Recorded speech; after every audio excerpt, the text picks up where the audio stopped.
Hi there, I'm Dr. Francesca Zampollo, and in this video I will share with you everything that is most interesting in the food design discipline right now through the eyes of Fransisca Tan. Francesca is an Austrian food experience designer of Indonesian Chinese descent with a background in cognitive sciences, communication, gastronomy, and IT. Her passion lies in exploring and curating human experiences through the multisensory lens of food. I have asked Francisca to participate in an industry project a while ago, and I've asked her to put together this presentation, which was then part of a bigger workshop. The content of the presentation was so good that it had to be shared. This is one of the 7 presentations collected during that workshop. Enjoy the presentation, and as always, have a lovely day and happy food design. For today's presentation, I brought you a selection of projects that I was at the core involved with, things that I did throughout my past around 10 years of food experience design. So my name is Fransisca Tan. I mainly work in the areas of event production and community arts as it pertains to projects that focus on food and experiences and design. And I will tell you a bit about my background first, and then we'll go into some project references.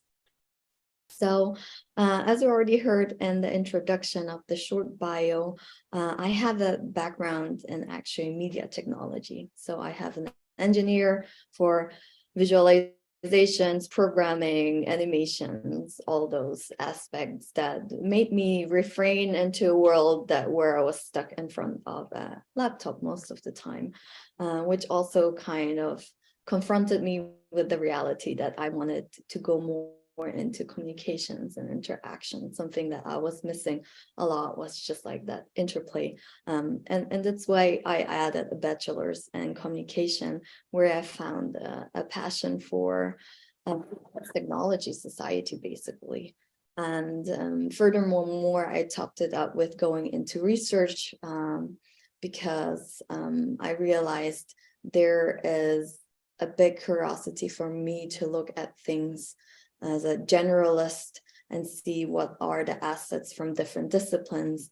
And that's what my master's thesis, my master's program in cognitive sciences afforded me to do, to look at cognitive sciences in sense of the sciences of cognition. So everything that involves our brain, our mind, our cognition, and look at one thing and one phenomena from different perspectives. So I would look at it from neurosciences, from artificial intelligence, from cognitive psychology, philosophy, different kinds of fields of research.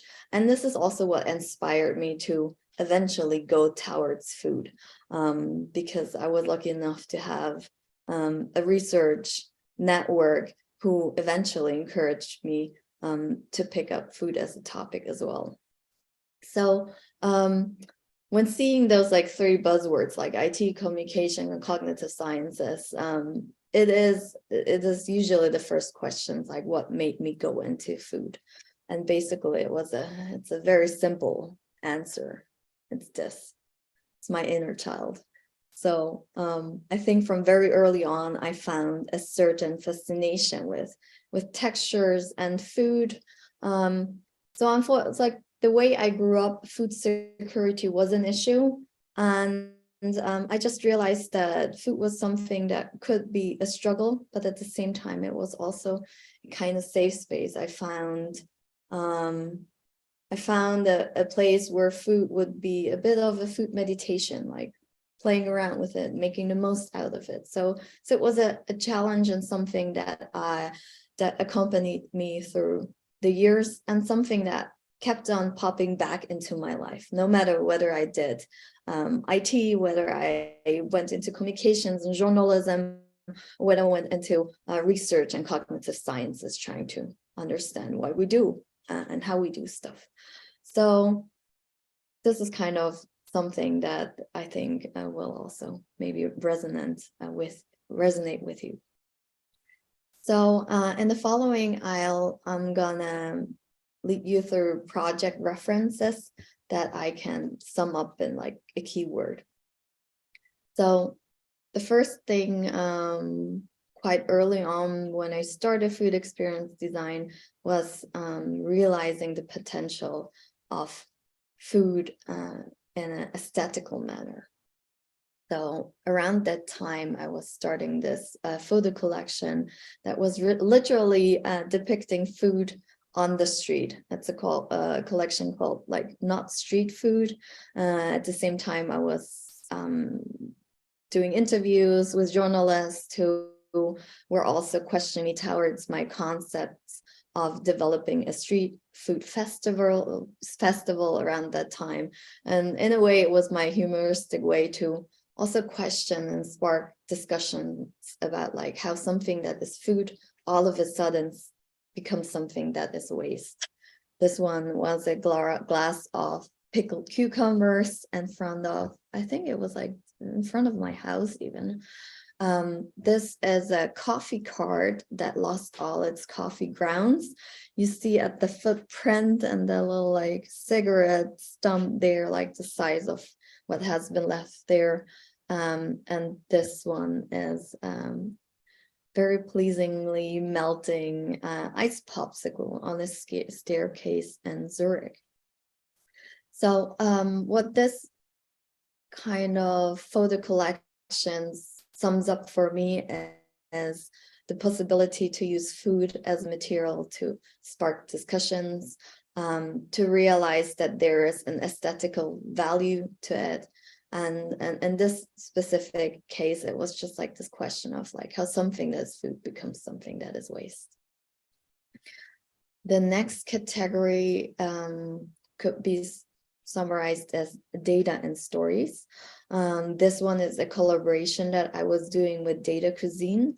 That is two colleagues, Moses Stefano, he's quite a renowned data visualizer, who is also passionate for food and using it as a material, and Susanna Jeschko from Prozessagenten, so that's two German colleagues, and we're working here for our client Schott Ceran. And we made pictures like these for our target group of food influencers. So we had a bunch of food bloggers, Instagrammers, and like different kinds of media. I think it was like back in 2015, so I'm not sure what platforms they were using. But the main concept for this was we prepared a workshop for them where we could jointly create dishes throughout an afternoon that were then kind of also edible. And it is like data and stories because it's basically edible data visualization. So that's always the key. In the specific pictures, you see skewers that our participants could just like scoop up to try to visual what was their last 5 self-cooked meals and what was the main ingredient. So in the first row, you would see those the tomato, the broccoli, and the aubergine, standing for, okay, that person had the last 3 cooked meals were vegetarian, and then there's 2 pieces of seafood. There would be also exercises like vegan for life, who would capture Instagram mentions of vegan food items back in 2014, and just like depict what is the trends, what is the hashtags that are used on this platform.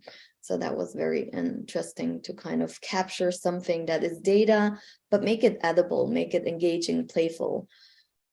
And another one was the so-called like sausage fest, which tried to compare who cooks at home and who cooks in 5-star restaurants, and make this like kind of just a signifier of how the gender stereotypes are also expressed in those 2 settings, what it means to us as cultures to cook professionally or at home. So I think the main takeaway from this project is using food as a material to really make it tangible. We managed to introduce that participatory mode. So it was really about working with people, making them play with food, but it's also like equip them with stories, with data, with something that would usually be assessed in a small workshop, but this way it also stayed with them as an experience. Then the next category would be something I would summarize as coming together. So I was co-founder to the Vienna Food Festival back in 2015 and 16. And this is a snapshot of probably my most favorite location that ever produced for. This is the Vienna City Hall in the city center of Vienna, Austria. Here you see the inner courtyard, where you, at the bottom of the picture, see that sail spun on top, and below you see the crowds. And I think we had around 30 to 40 vendors outdoors, and also a venue indoors. And it kind of combined different modes, because like food, of course, we think of gastronomy a lot. And this was trying to combine the best of the gastronomy world, because we hand selected and created producers from Vienna and around to showcase the best of our network. So like really kind of celebrate the handcraft that I consider gastronomy and hospitality to be, and just like give them a very festive setting to engage people and draw them with street food, because it's a celebration of creativity as well. But at the same time, it was important for me to combine this as a platform to offer more. So we would do satellite events throughout Vienna, and we would also do a food design conference and a food waste conference, where we would collaborate with one of those humanitarian aid organizations who are taking care of collecting food donations and redistributing them, not only in Vienna, but actually like they're working Austria. It's like around Austria. So this was also kind of combining food as a theme and showing how interdisciplinary it is, how multifold the opportunities are to work with it, and use gastronomy kind of as a platform. So here you see the buzz of the market in action. And the next one was just like this kind of very classical conference setting, where we would invite people to, okay, it's like you can go have a snack outside, but then maybe come inside, and we would have guests from arts, from consumer psychology, talking about food as extended cognition, where it is about tools, where it is about different ways of engaging with food, and trying to spark inspiration on that as well.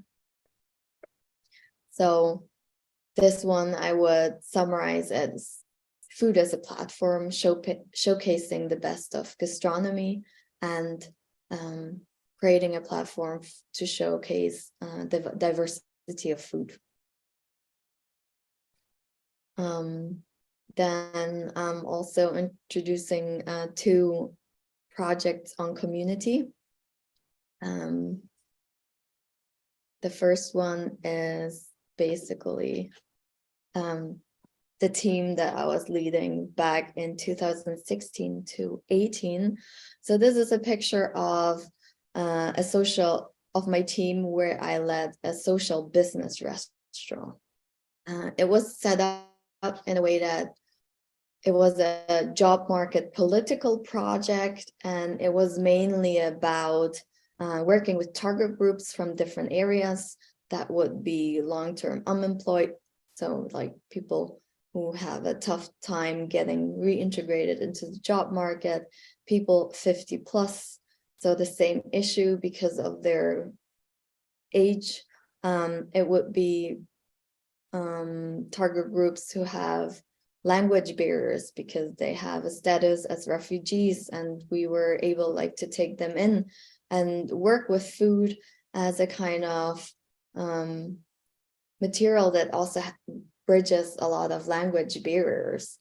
We had target groups such as like they released prisoners, so people still served the sentence in jail, but they were allowed to go out and work, and this was like very important for them in order to also kind of show that they're willing to work and they're capable, and like if like we wanted to kind of help them omit that blank space in their CV as well. So this was a very specific way to host a restaurant, and we built it up over the years. And I think the beauty of this project especially was that it allowed us to empower people, because if you think of cooking in a big kitchen and then the target groups, something that we realized quite early on is that you may have someone who's considered long-term unemployed because they're a single mom taking care of their children, and that's why they had to stay off the job market. And there's like so much potential in trying to teach them they like things that they already know, like expertise that they already bring with them, because they know how to cook for at home for like 2 or 3, but we could teach them to scale it up to cooking for 50, 100, or even 200 portions when we started doing our catering events. So I think this aspect of empowerment was very important to this project, and also a process, in that we didn't have a specific cuisine on our menu, but the community that we shared this with, they always loved to come back and have our daily lunches, because I would challenge my team to bring their favorite comfort dishes from home, and we would work on the recipes in a way that we could transform them, cooking them for 50 people. And it basically symbolized bringing comfort food of our team onto the restaurant's menu. So this was probably, this is definitely, not even probably, this is definitely the most favorite project that I ever did, and still very close to my heart.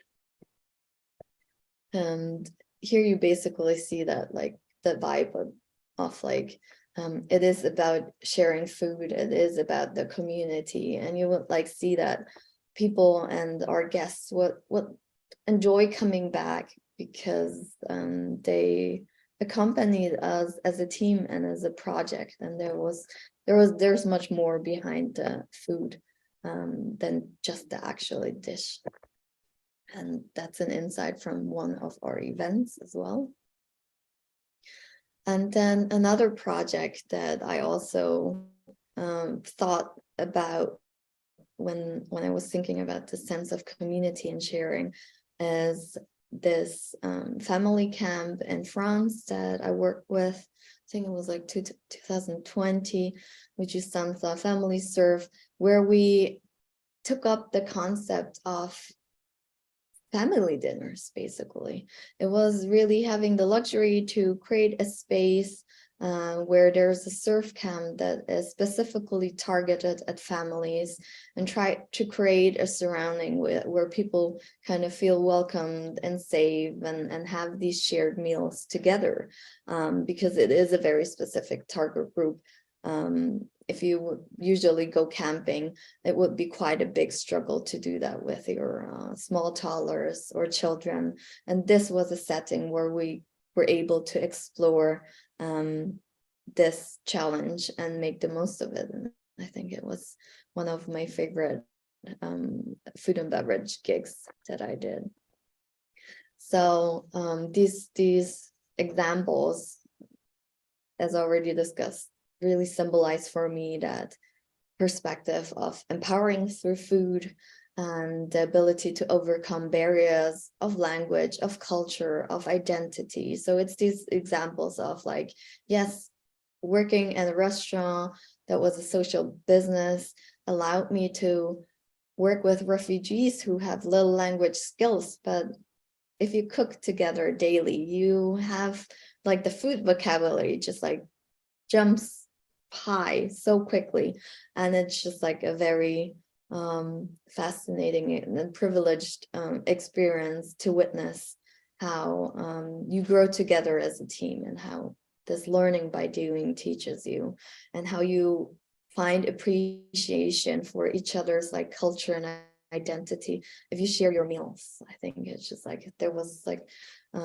quite some, there's sometimes like struggle in the beginning, and then you realize, okay, it's like now I tasted your food and now I'm interested in your story as well. And the next category connects to this aspect of community and sharing. And it is a project that was also hosted in 2020 in Thailand, because I happened to get stranded there when the pandemic started back in March 2020. And what this project means to me is we were basically in the situation where we were on an island in the middle of Thailand, and you had different target groups. You had the local community of Thai, you had the local community of Burmese guest workers, you had foreigners who lived in the countries, and you also had stranded tourists who were stuck on the island. And the challenge with that was realizing quite quickly that an economy such as this island was highly dependent on gastronomy and hospitality. So tourism was the day-to-day income that most people had on this island. The reality was that once the tourisms tried to like get home and the island would clear, it would also threaten the food security of the local community.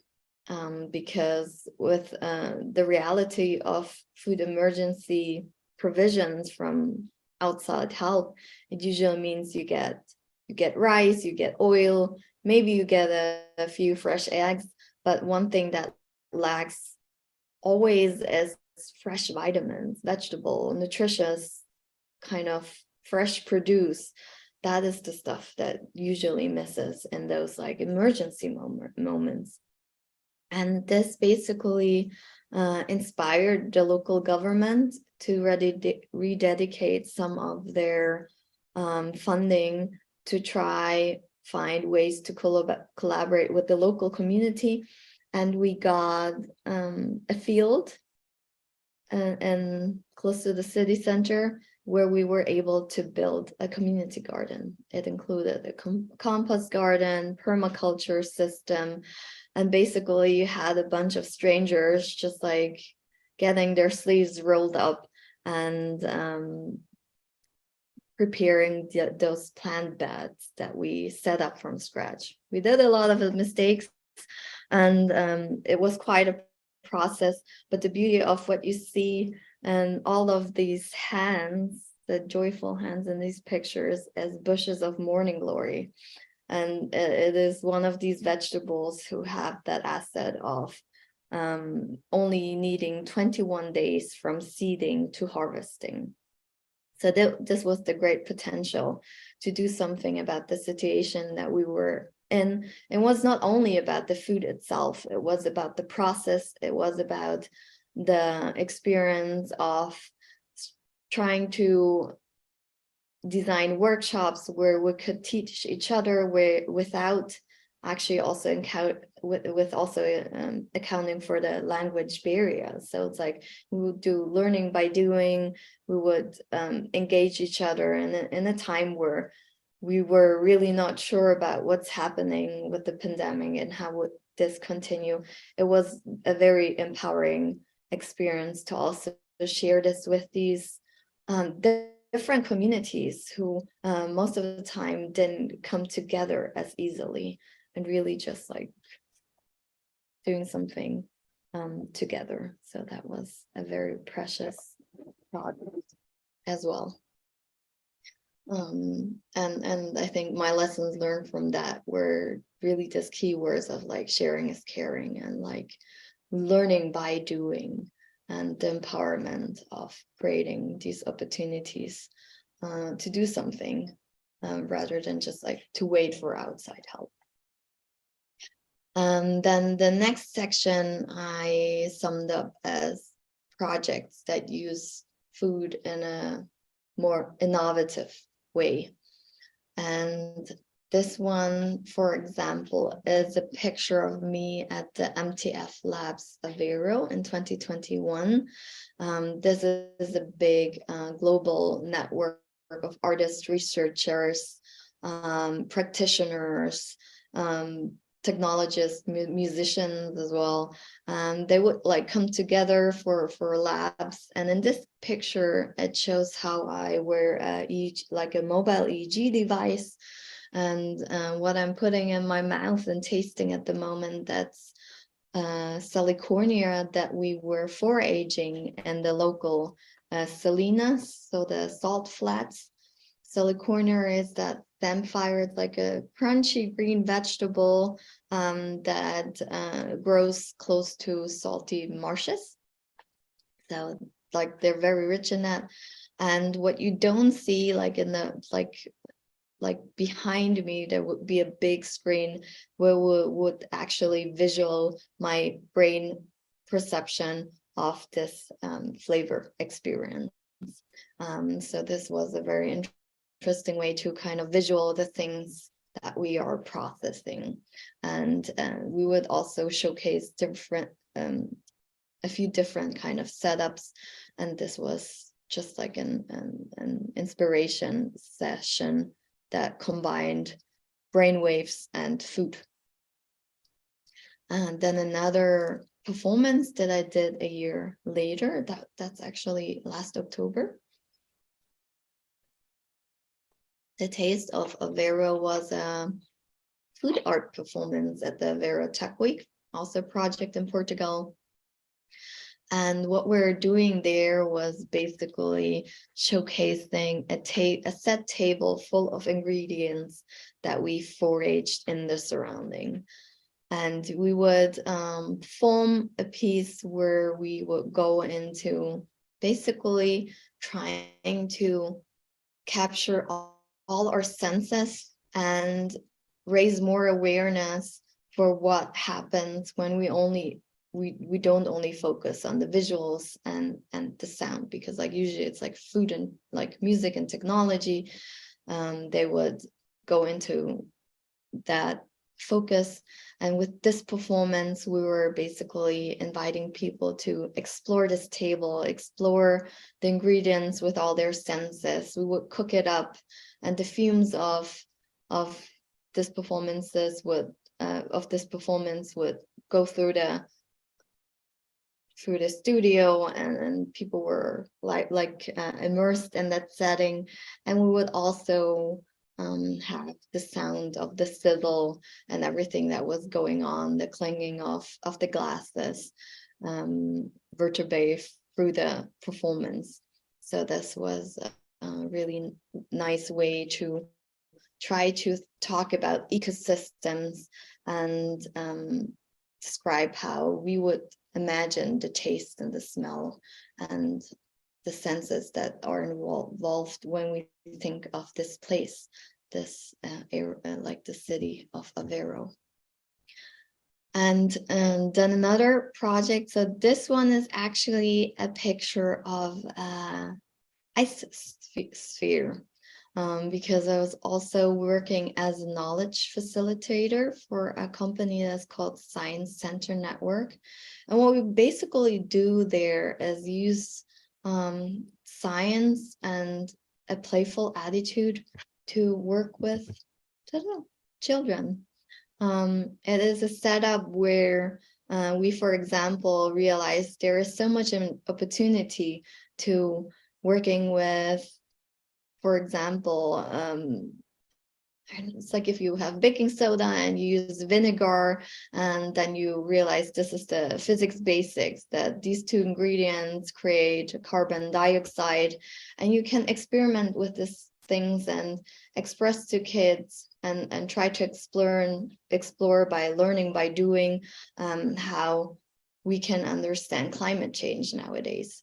So this like opportunity to work with a target group of children and go into food hacks is also very playful opportunity to use food as a material and understand science as a process. Okay, so the next section I sum up as social sustainability, and it's basically also the project that you see in the background here. And it all started with an open call by the Vienna Biennale in 2021. That was calling for projects that work towards changing the future, creating projects that tackle climate change and sustainability. And something that me and my project partner, Urshka, who were setting up this project, realized from very early on is that there is this sense of overwhelm when we think of the big things that we want to change. Okay, climate change, it's like, I don't even know where to start there. And sustainability can feel the same. It's just what does it actually mean for a daily experience? And so we realized, okay, there's a certain change, there's the struggle, there's a complexity to the issue at hand. And there's the big need to overcome all these to actually be able to do something about it, right? To kind of go into action. And this is why we created a project that we then called Flavor of Compassion, that combines my love for food and our research background towards that concept of compassion. Because this project was also developed within the pandemic. So this was like 2021, where it was still, okay, we want to do a participatory project, but at the same time, there's regulations on how close you can get and who you're allowed to interact with. And I think like compassion as a concept was for us a way to address what was the current reality, and realizing there was something that felt like so right and promising for us, and we wanted to combine it with something that is very joyful and playful. So of course we had to go for food. So I'm gonna go a little bit more into detail for this specific project now, because I think it's like it sums up what's the philosophy behind this project, and also kind of a mindset that is hopefully offering new ideas. So this picture is showing a big ice cube on my shoulder, and it basically points at, there's this proverb in Austria that's like, if you show someone the cold shoulder, it basically stands for social distance. It stands for coldness in social interaction. It's something that I think all of us have experienced in some point, and we wanted to pick up at the notion of like, what does it mean to kind of turn a cold shoulder towards something or someone, and this was for us the signifier that came up in a lot of our discussions and interviews around what compassion means to other people. Sometimes it would be difficult to pinpoint what compassion is, but there was always a clear answer of what a lack of compassion means. And it was always like this coldness.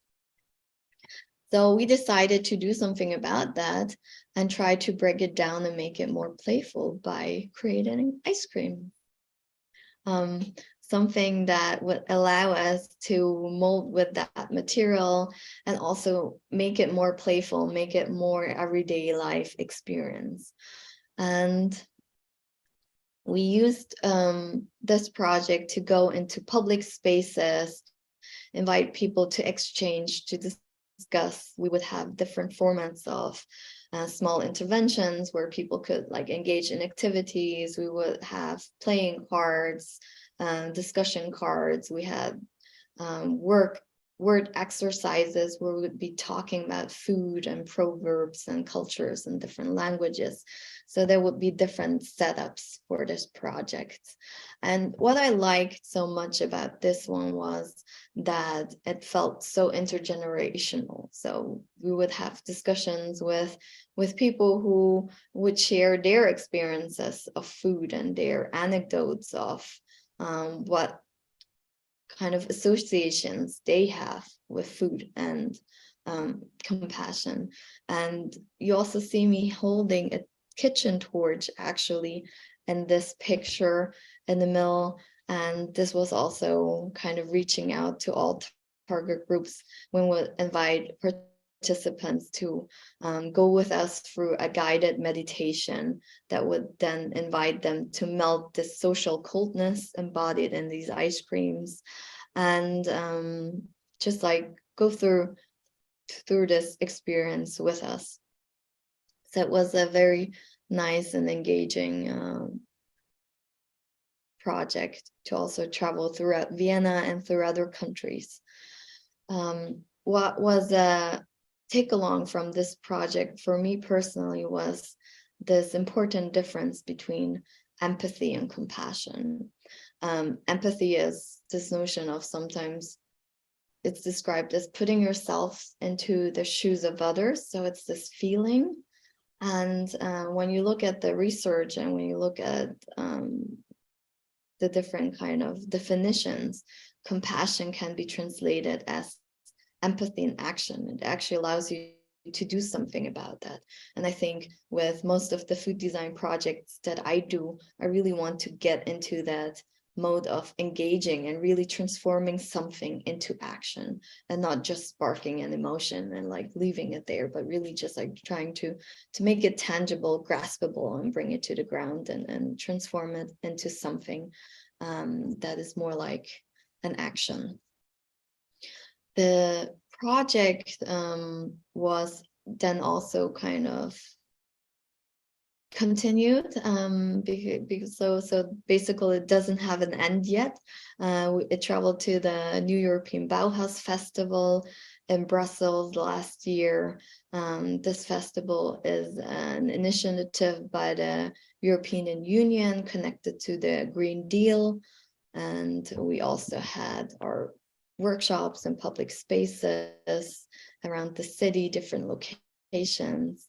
And we also co-designed a curatorial concept of food and culture within that concept flavor of compassion for Avera 2027. So that was a contender for the European Capital of Culture. They didn't get they didn't win the competition, but it was still a very awesome process to co-create with.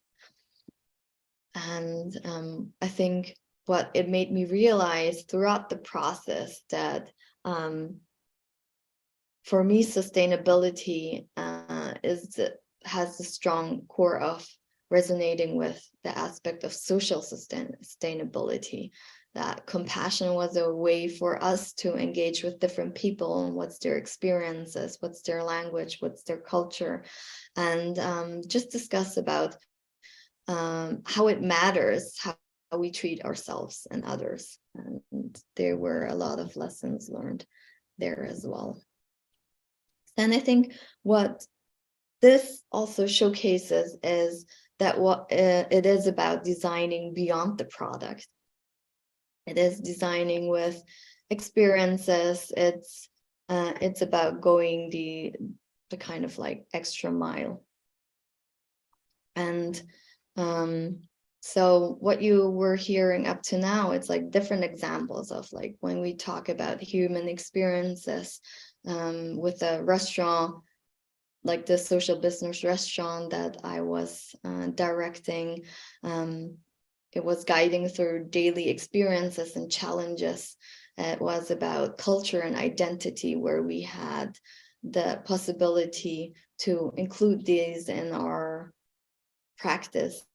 And also examples like the science center network, where we were facilitating children to use like food as an inspiration to understand physics. So this knowledge transfer of empowering people. And I think this concept was also the same for the community garden. So again, it's like kind of the process of how we treat ourselves and others being at the forefront of this, and also the ability to realize that we want to explore daily actions. In most of this project, curiosity and play is a big part of finding a way to interact with food and our surrounding. And I think it also speaks a lot to thinking about what are these like target groups, and children being one of the specific ones, and reminding us, okay, there is something playfulness about food that can really grasp our attention, and it is about play, it is about finding curiosity and then going from there. But something that I think we shouldn't also forget, that it is about like, okay, how do we want to transport this information? How far can we go with knowledge transfer if it only stays in the realm of play?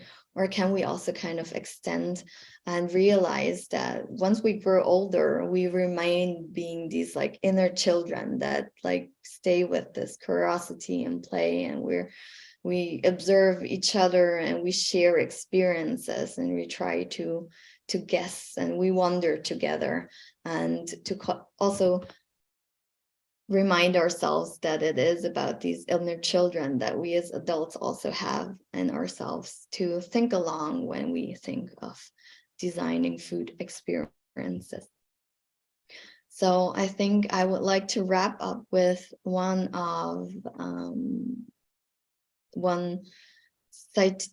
quote that I found a few years back by Dieter Rams. He does the 10 principles of design, and this one really resonated with me. And that he said, we want to design structures for behavior because we already have enough things. So when I think about like products a lot, it's just like realizing that there's so much potential, and also kind of thinking along the experiences and the behaviors that we design around them.